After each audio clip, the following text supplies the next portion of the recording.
Ken, appreciate you Yeah. being here, my friend. Hey, thank you for having me.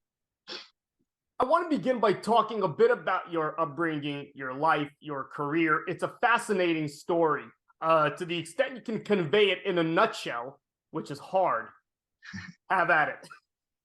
Yeah, I was born in Georgia. I was born into a not a very good structure for a young kid. I was had two older brothers. We were a year apart. So by the time I was 5, 6, and 7, 8 years old, we hardly had any food.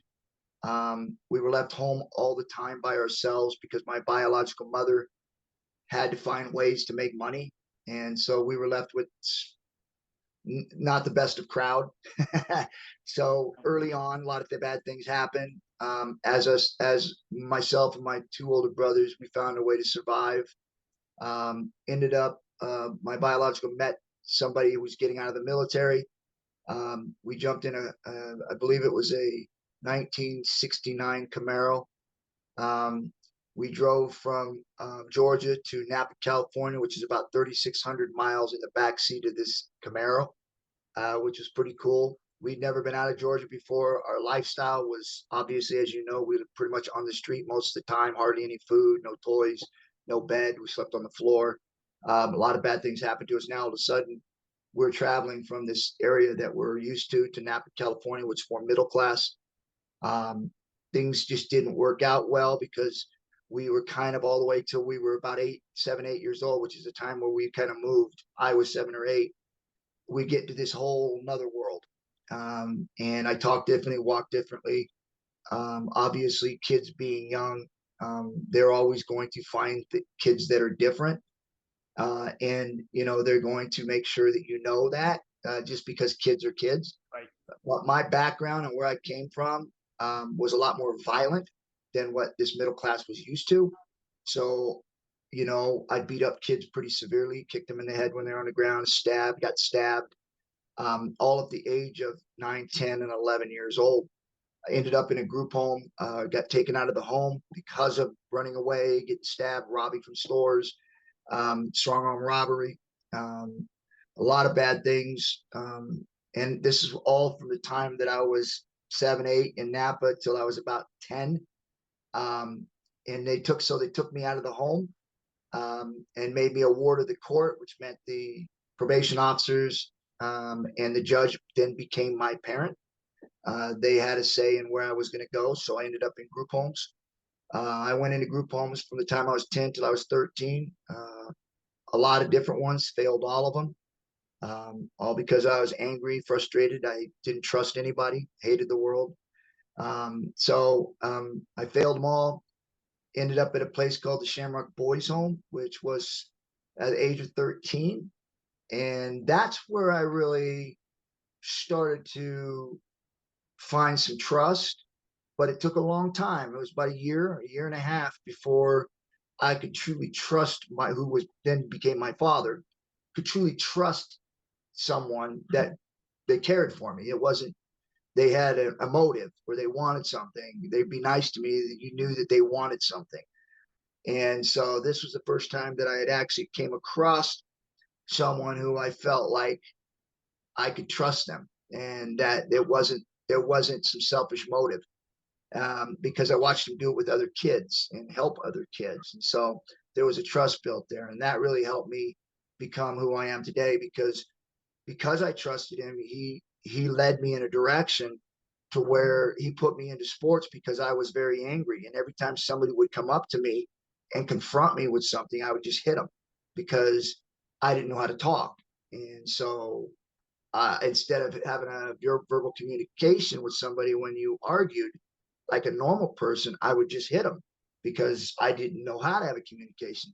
So because of that frustration, because of that anger, he felt like putting me in football and wrestling would help me vent that anger and that frustration into something positive, which would give me some confidence in myself so that I would be able to communicate because I felt important or relevant.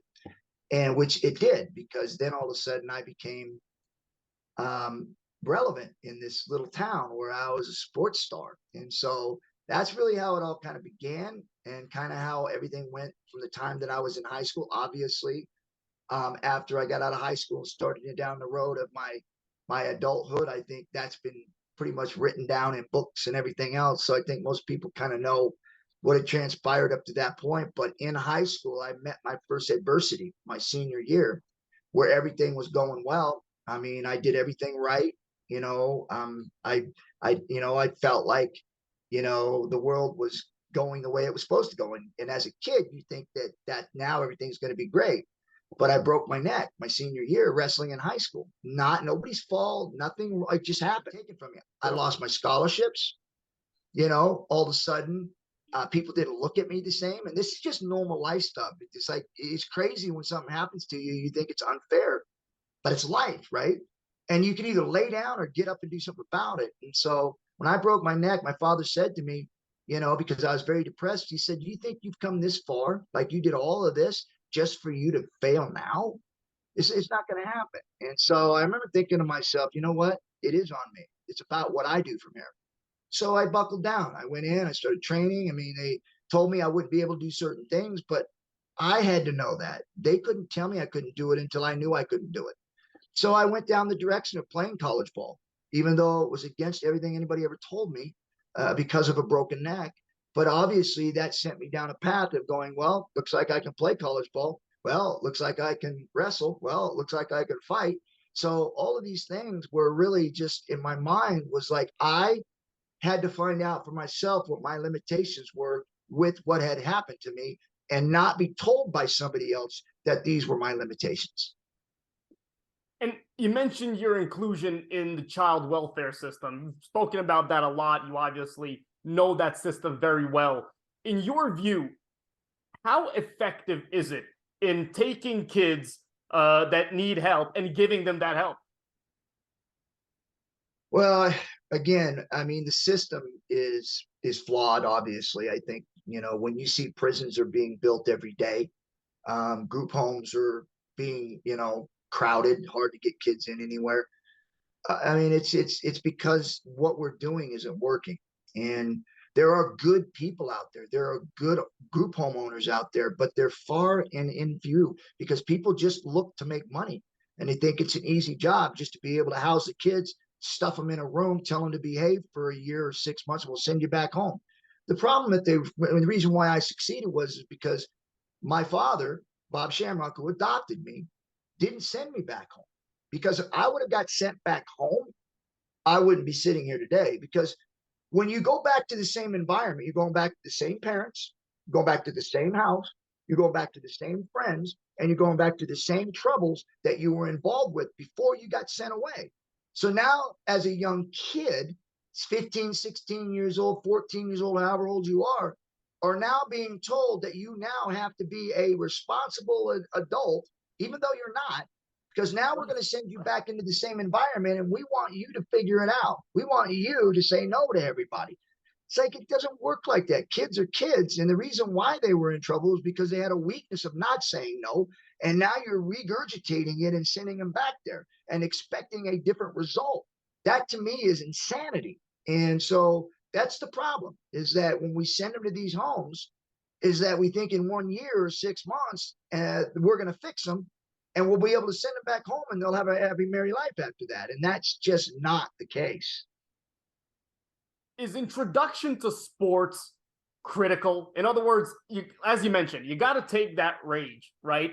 Or even the free time, right? Even some kids aren't angry on the inside, I suppose, and direct it somewhere. Why is sports such a good outlet, such a common outlet?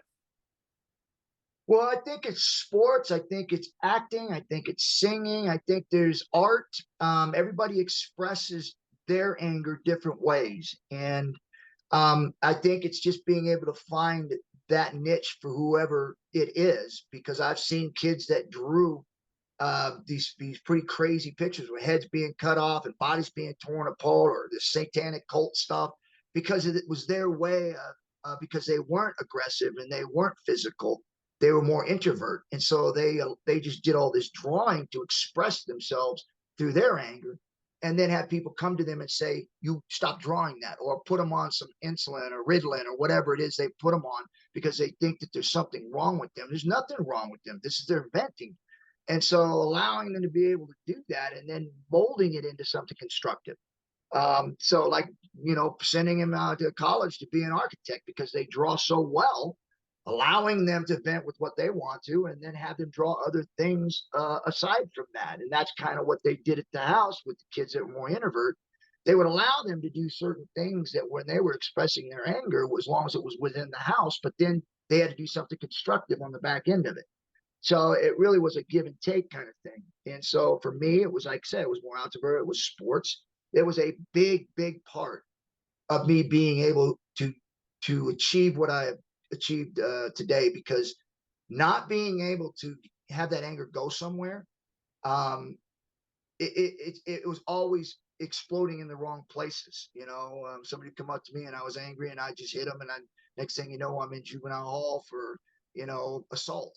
So being able to know that I had a place that I could go, whether it was in the weight room, whether it was in the boxing bag, being able to hit the bag, wrestling room, football, just somewhere where I knew I could release it and not get in trouble, was a huge, huge part of my success. Now, how important was your exposure to, once you became well regarded in the combat sports fields, professional wrestling? I know you went to Japan, all over the country, all over the world. How important was that as a building block, taking what you had before, which was an upgrade from your childhood, and now exposing you even further beyond that? It's tricky because as you get more exposure, there's more ways for you to screw up, because there's more people attacking you now.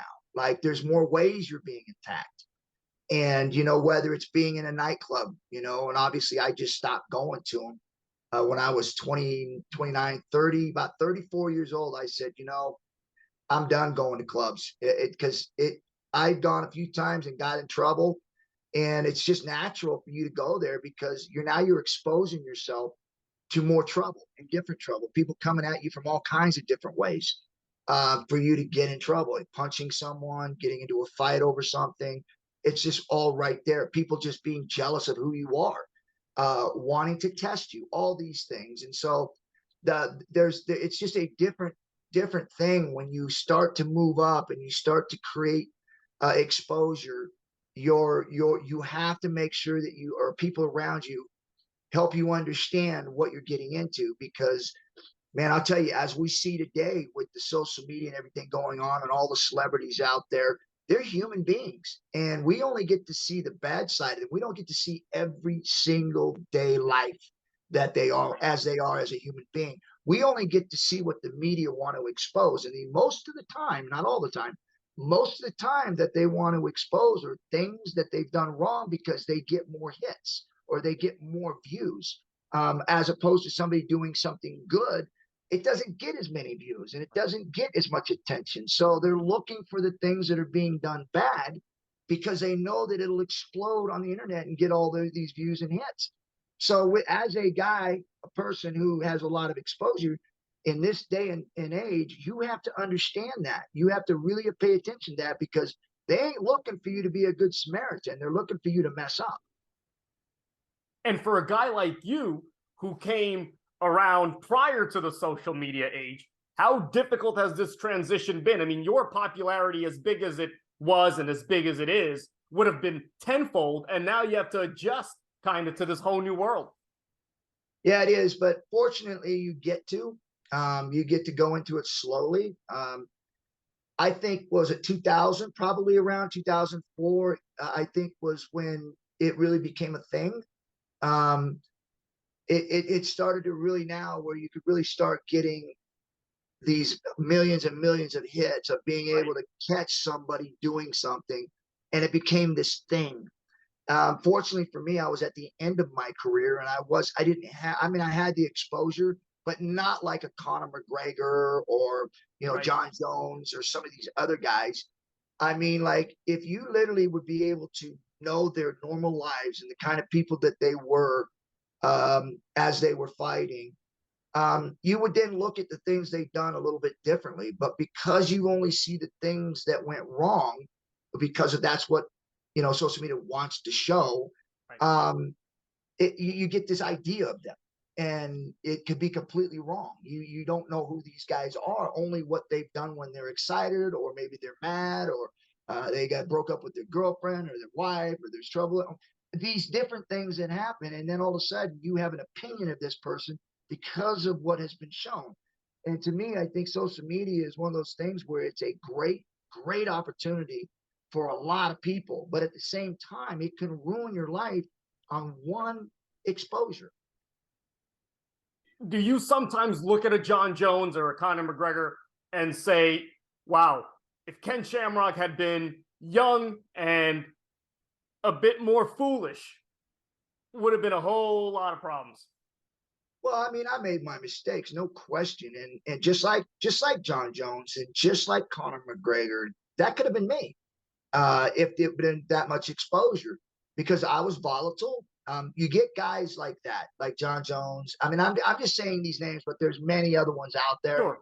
where we have this character that really sells fights, that people want to watch us fight because of who we are, our character, what we do to entice other fighters, to get in their face, to make it exciting. But for us, it's to just get us ready. So when you do those kind of things, obviously there's a lot of bad things that go with it, because sometimes things don't go the way you want to and they get out of control.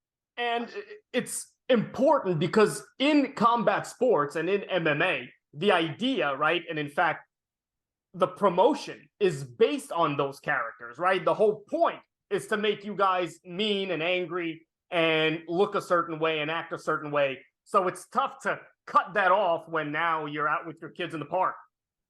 It is, and I think that there's a fine line, very fine line, that promotions and agents and different people who are managing these fighters have to draw a line in the sand and let them know, listen, you can't. You can't do that. Like, you can't.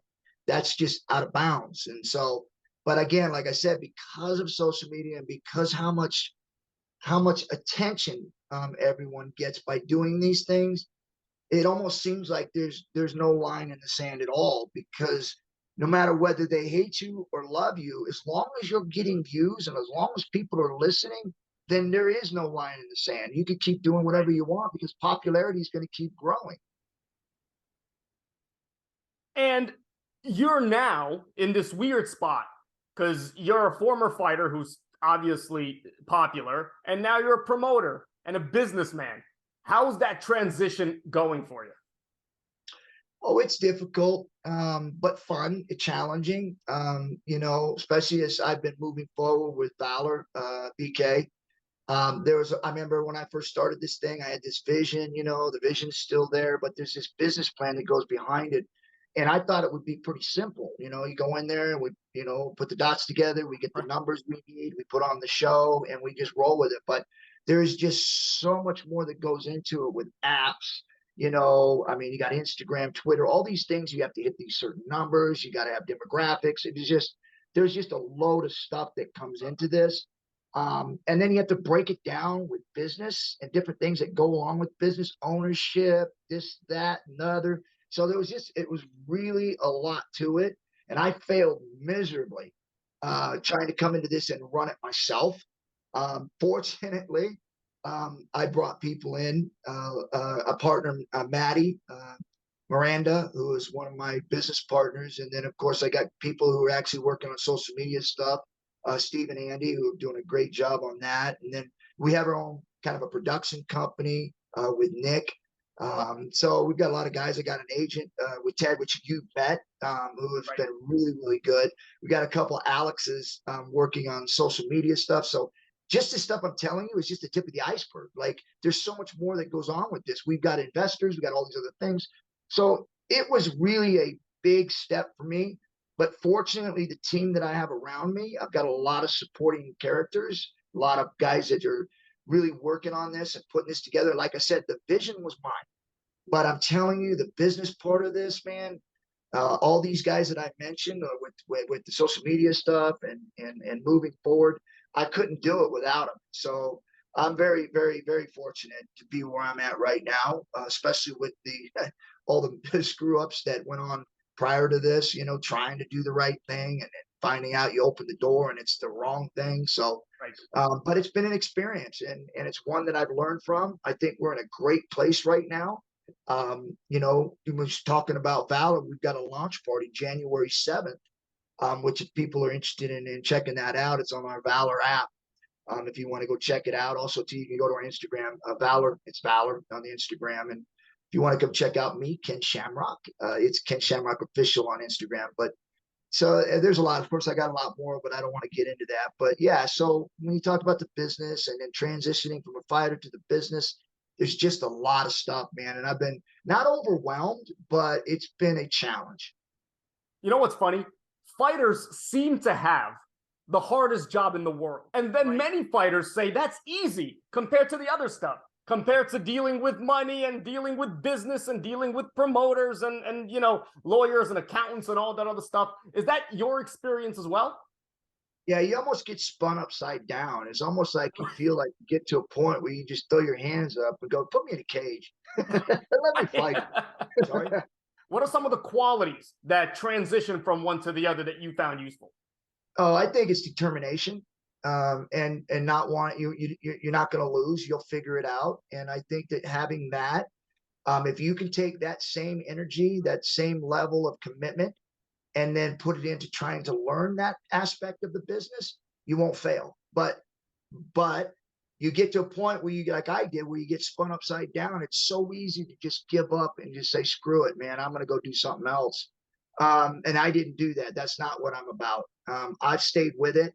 You know, I've even butted heads with my team members, and then had to turn around and tell them I'm sorry because I was wrong and they were right. But that stuff, just learning, right? And figuring it out and being man enough to know when you've overstepped.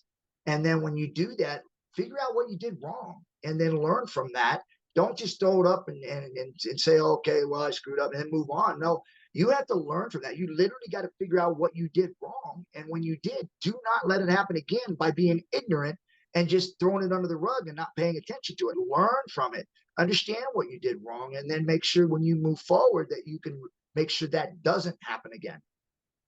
Folks who are a lot smarter than me call that self-awareness. Have you had that your whole career? Or is it just now as you're getting perhaps older, wiser? No, I think I've always had that thing where I've known when I've messed up. And you know, the only way I know, and my father, Bob Shamrock, who adopted me, taught me this, is that that's how you become a better person, is by your mistakes and owning up to them, and then making sure that, because if you own up to them, then you're allowed to figure out what you did wrong from them. If you don't own up from them, you're hiding from them. You're hiding them away, so you can't pull them out and figure out, okay, I screwed up. I messed this up. How do I figure out this so as I don't do it again? So you have to be able to own that and be able to accept it in order for you to figure out how to fix it. And now you're in this whole new industry of motivational speaking, right? I've seen some of your videos, I've seen your TED talk. Why did you jump into that? Why is that such a compelling endeavor for you? Well, I think it's being able to share my story. I've been told over and over again, and because I know for me the stories that I heard when I was a kid, my father himself, who adopted me, and then some of the other people that have grown up around me, and I've heard their stories, things that happened to them. It motivated me. It helped me understand that it's not just me. Like there's a lot of other people going through certain things also, and these characters, these strong characters that were able to overcome some of these things, were just incredible. And so I understood that as a young kid, being able to use their motivation and what they were doing, going through some of the struggles they went through. And then when I started having my own struggles, like breaking my neck, I mean, I did everything right. I got to a point where I had a family, you know, I had scholarship. I mean, I had good grade. Everything was perfect. And then it was ripped away by nothing I did wrong. And so it's just learning those stories and the perseverance of being able to get through those things. And people go, well, what is the common denominator for everyone that has some sort of struggle and they're going through it, what is that common denominator? And I always say is just faith, strength, and knowing that you will overcome it, because nobody else can do it but you. If you have that common denominator from everyone, they will find that door that's open. They will find that opportunity that's going to allow them to come back from that adversity. But if you don't fight, and if you don't try to keep moving forward, and you just fall back and you allow people to pat you on the back and say, oh, it's okay, man, I understand why this happened. There's, because it's a great excuse to say, well, I broke my neck, so I can't do this anymore. Right. And then, but it doesn't do you any good, because you don't know that. You have to understand that for yourself. And the only way you know that is by getting up, moving forward, and making sure that you understand what your limitations are, not what somebody else is telling you. And I think that's the common denominator between everyone that runs into adversity and then ends up successful, is because it's determination and commitment to find out for yourself what your limitations are. Now, I want to briefly talk about MMA. You've been in it since the beginning. You're a pioneer, Hall of Fame, the whole thing. I don't have enough time here to list all of your credentials. What's the difference, the big difference that you see now between the industry, between the promotions, the business?